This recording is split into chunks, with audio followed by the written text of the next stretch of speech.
Hello, fifth grade. Mr. Casper here today. This week for our vocabulary strategy, we are going to work on similes and metaphors. And similes and metaphors are simply figures of speech that we use when we write. Oftentimes, they are not meant to be taken literally. For most students, similes are pretty easy to write because we can use the words like and as. For example, we might say that Bobby was as fast as a cheetah, meaning that he was extremely quick and he could run well. When making a metaphor, oftentimes students try and put in like or as. Once you do that, it's no longer a metaphor.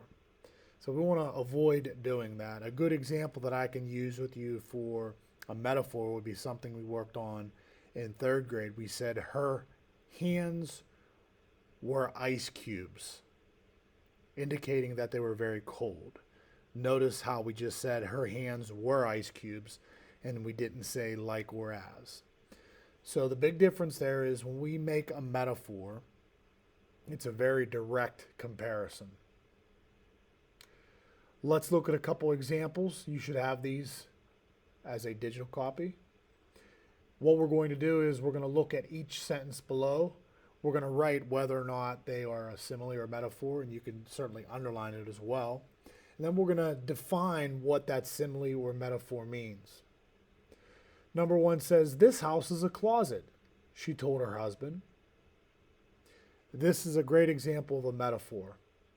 They're comparing a house to a closet. Now, closets usually aren't very big, so the literal meaning of this is that the house was small. So I'm going to write metaphor, and I'm going to write this means that the house is small. You're going to do the same thing with numbers 2, 3, and 4.